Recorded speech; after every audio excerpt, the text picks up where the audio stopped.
నాగర్ కర్నూలు జిల్లా దోమలపెంటలో గల ఎస్ఎల్బీసీ సొరంగ ప్రమాద ప్రదేశంలో సహాయక చర్యలు ముమ్మరంగా కొనసాగుతున్నాయి. టన్నెల్ స్పెషల్ ఆఫీసర్ శివశంకర్ ఈ వివరాలు తెలియజేశారు.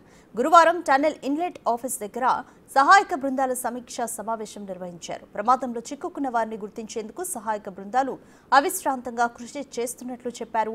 ప్రమాద స్థలి వరకు కన్వేయర్ బెల్ట్ను పొడిగిస్తూ అక్కడ మట్టిని తవ్వే ప్రక్రియను వేగవంతం చేస్తున్నట్లు చెప్పారు. టన్నెల్ లోపల నిర్విరామంగా 5 యంత్రాలతో మట్టి తవ్వకాలు చేపడుతున్నారు. అడ్డంకిగా ఉన్న స్టీల్ భాగాలను టన్నెల్ బయటకు తరలిస్తున్నట్లు చెప్పారు శివశంకర్.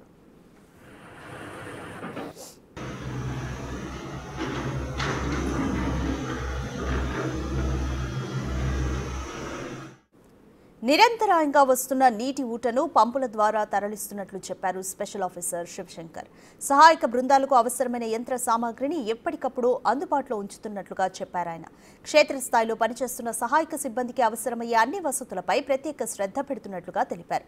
ఈ సమీక్షా సమావేశంలో ఆర్మీ అధికారులు, జేపీ కంపెనీ ప్రతినిధులు, ఎస్డీఆర్ఎఫ్ అధికారులు, సింగరేణి మైన్స్ రెస్క్యూ అధికారులు, హైడ్రా అధికారులు, దక్షిణ మధ్య రైల్వే అధికారులు పాల్గొన్నారు.